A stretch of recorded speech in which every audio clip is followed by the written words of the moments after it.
I just got out of jail was like, just because I got shot on the East Coast, I'm like, fuck the East Coast. Yeah. You know, half the rappers from the East Coast was there when I got shot. Nobody knew a thing. That's just like you come into the hood, the police ask them what happened, and everybody's like, I don't know. You know they lying. And all I was doing was like, give me my proper etiquette. If Biggie was out here on the West Coast, he was in the studio with me and we homeboys, and he got shot, no, I wouldn't tell him who did it, but I wouldn't go ride on niggas who did it, but he wanted to know who did it. Then I'd be like, look, man, these niggas from Watts did it. Boom, this is why they want to talk to you. When. That's how I do it. Just like when the niggas from the 60s wanted to get a trench. I went to them personally and talked to them. I do it by the rules of etiquette. So I got shot. I'm like, yo, what happened? Come see me in jail. Biggie all in the air to my ear, popping my homeboy wound, but not seeing me. My homeboy Stretch is going to Biggie's concerts. Niggas is like abandoning me. But all in the air and on TV, they like, yeah, pop, rest, you know, keep the struggle on. I was like, yo, I'm starting to turn into like Slick Rick. Niggas is just gonna act like I'm gonna just be in jail and they gonna give me shout outs and try to take my position. And if you watch, that's what Biggie did. Listen to it. I was there, nigga. I trained the nigga. He used to be under me like my lieutenant. The nigga, I used to come in New York. I used to do shows and let the nigga come on before I did Keep Your Head Up and Get Around. Because nobody knew the nigga in New York.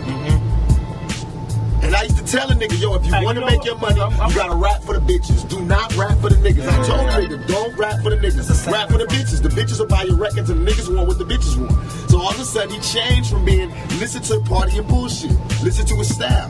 He changed from that to Big Papa. Because of me. He had my album, Me Against the World was the second one. He had the first one. I changed everything because Ready to Die came out and it sounded like my album.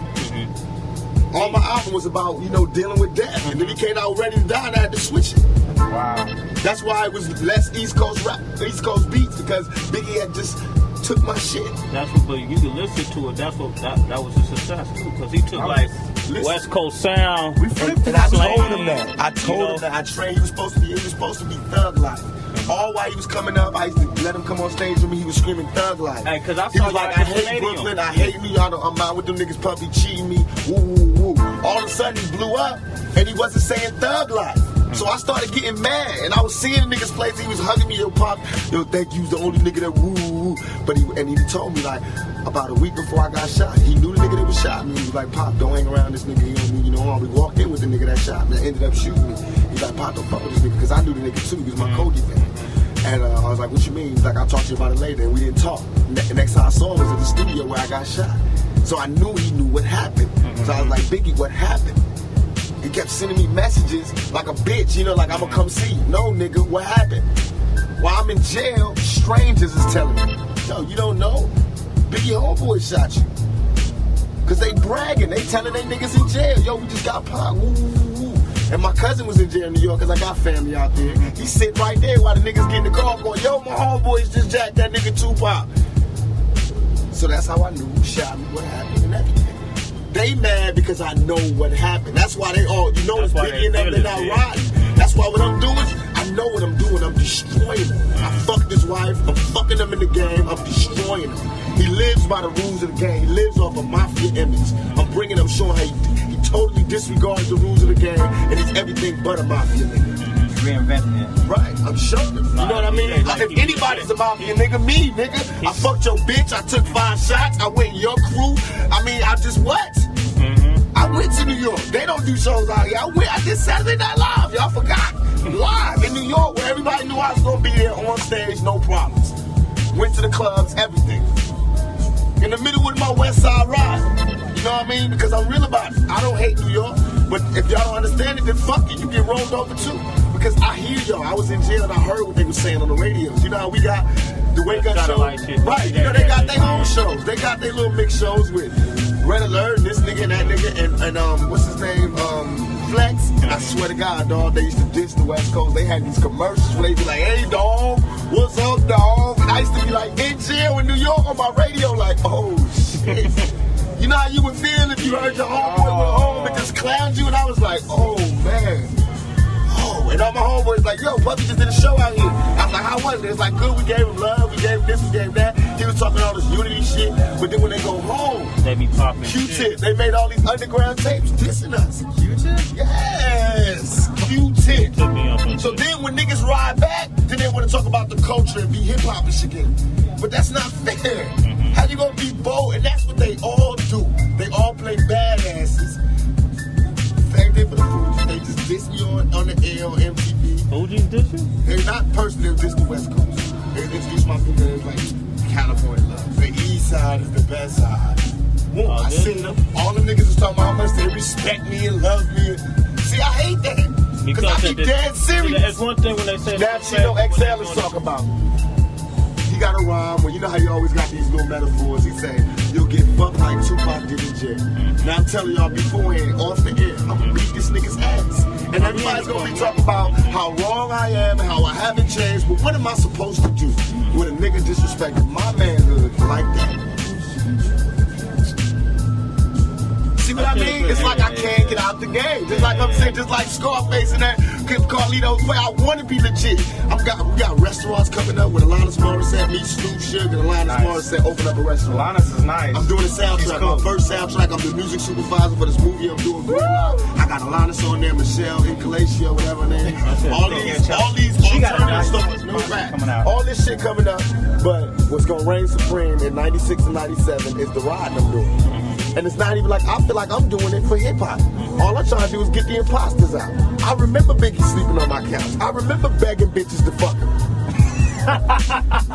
Oh! You feel me? Yeah. So, Big Papa don't mean nothing to me. He know it. He know it. That's why he can't fight me. That's why he can't battle me. Yeah. You know what I mean? I can make songs talking exactly about him, and he can't talk about me because he know. I'm the one that used to buy him champagne. All that shit he talking, that was me buying him that. He talking about my lifestyle with his album. Because when he was doing his album, he was broke, nigga. I was having money. The shit he talking about was my life.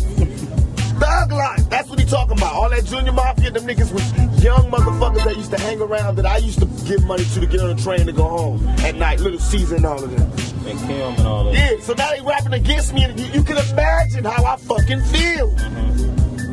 When I got arrested in New York, I got arrested for Biggie. Them guns in my room was Biggie's guns because them cowards left the room when they heard the police was downstairs, and everybody left their guns in my room. So I got 4 guns in my room. Serial numbers scratched out, and I did not snitch. I took that case.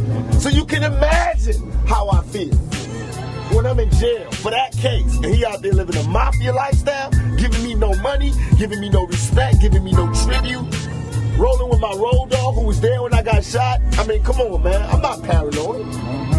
I'm not paranoid. Y'all niggas know what time it is. Yeah. I mean, what it is that the East Coast drug dealers got them niggas as extortion. I came and fucked up everything.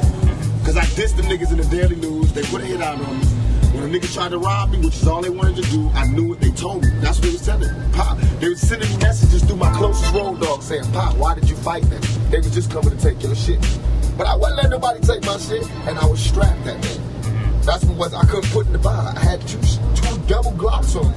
And when I pulled for my shit, that's when I got shot. And the reason I knew my homeboys set me up is because my homeboys knew I was strapped. The dudes came straight for me. My homeboys is behind the niggas. Like, they running for swag. My homeboys behind the niggas, and they didn't do nothing. They knew I was strapped. All they had to do was grab the nigga. And I could have boxed. But they got guns, so these niggas can come up to me, and these niggas just sitting there. And they say, get, and these niggas drop to the floor. I knew it was a setup. Nobody come downstairs to after them shot. And then after you shot, after you shot, you went up there, they looked at you like you was a ghost? Yo, when I walked upstairs, Swag, on everything I love, I seen it in their eyes. I can never describe this look until you get shot and you see it yourself. Niggas look at me like this.